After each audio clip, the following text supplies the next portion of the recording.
চানাচুর থেকে ডালমুট, মুখরোচকের জুড়ি মেলা ভার। আর এবছর 50তম বর্ষে পড়ল দক্ষিণ চব্বিশ পরগনার গোবিন্দপুরের মুখরোচক বাড়ির দুর্গাপুজো। পঞ্চমীর দিন ফিতে কেটে পুজোর উদ্বোধন করেন কোম্পানির ব্র্যান্ড অ্যাম্বাসেডর তথা অভিনেত্রী কোয়েল মল্লিক। এদিন গোবিন্দপুরে প্রায় 100 জন দুস্থ মহিলাদের বস্ত্র বিতরণ করা হয়। মুখরোচক কোম্পানির কর্ণধার প্রতাপ চন্দ্র জানান, খুবই নিষ্ঠার সঙ্গে এই পুজো হয়ে আসছে। তিনি আরও বলেন, পুজোর কয়েকটা দিন দূর দূরান্তে থাকা পরিবারের সদস্যরা এক জায়গায় এসে উপস্থিত হন, একসঙ্গে আনন্দে মেতে ওঠেন প্রত্যেকে। আর এদিন পুজো উদ্বোধনে এসে মুখরোচকের কোন ফ্লেভারের চানাচুর তিনি পছন্দ করেন সেটাও কিন্তু জানিয়েছেন কোয়েল মল্লিক। কোন ফ্লেভারের চানাচুর পছন্দ করেন রঞ্জিত মল্লিক সেটাও জানিয়েছেন অভিনেত্রী। পুজোতে আরও বেশি করে বাংলা সিনেমা দেখার কথাও বলতে শোনা যায় কোয়েল মল্লিককে।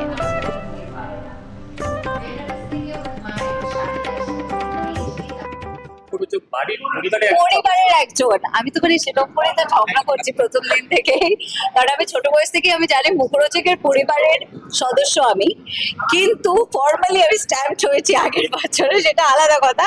কিন্তু ছোট বয়স থেকেই আমি সত্যি মানে আমার মনে হয় এটা নতুন করে বলার কিছু নেই। আমরা বোধহয় সবাই একই মতে হব যে যখনই আমরা চানাচুরের কথা ভাবি বা যখনই আমরা একটা সুন্দর, আমার ফেভারিট যেরকম লাল মুখরোচকের চানাচুরটা, বাবার আবার অরেঞ্জ, কবির আবার এদিক ওদিক করতে থাকে, যখন যেটা পায় সেটাই ওর ফেভারিট হয়ে যায়, তো সেই মানে মুখরোচক। তো তাই জন্য ডেফিনেটলি আজকের দিন আমি পরিবারের মানে মুখরোচক পরিবারের একজন সদস্য হিসেবে আমি এখানে এসেছি কোনো ব্র্যান্ড অ্যাম্বাসেডর। ডেফিনেটলি এটা তাহলে আমার একদম রুটিনে থেকে যাবে, প্রতি বছর এখানে আসতেই হবে আমাকে। আর প্রতিদিনই আমাদের চেঞ্জ হয়, খাবার মেনু থেকে শুরু করে ড্রেস থেকে শুরু করে।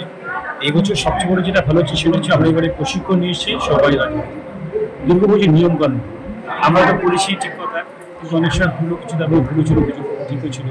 এবারে কিন্তু পারফেক্টলি আমরা পুজোটাকে পরিবেশন করে দিয়েছি।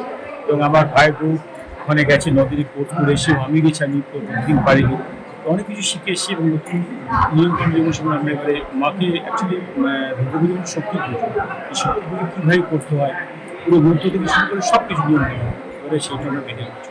হ্যাঁ, দেখুন, জিনিসটা হচ্ছে যে প্রথম কথা, আমরা তো হঠাৎ করেই দুর্গাপুজোটা শুরু করেছি। এবার দুর্গাপুজো শুরু করার পর আমাদের কিছু কনফিউশনও ছিল নিজেদের, যে আমরা যে পুজোটা করছি সেটা ঠিক মতো করছি তো, নিষ্ঠা সহকারে হচ্ছে তো, যদি আমরা চেষ্টা সবসময় করি সেটা করার।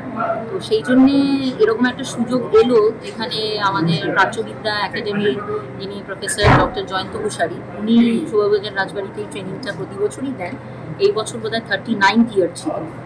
তাই আমরা ভাবলাম যে আমি যেহেতু পুজোর সঙ্গে বেশি রকম মানে ইনভলভ থাকি, যে পুজোর প্রতিদিনকার নিয়ম নিষ্ঠা কী হচ্ছে, ঠাকুরমশাইয়ের সঙ্গে লেগে পড়ে থাকা, তাই আমি ভাবলাম যে আমি সবার হয়ে প্রশিক্ষণটা নিই, তাহলে পুজোটা ভালোভাবে করতে পারবো।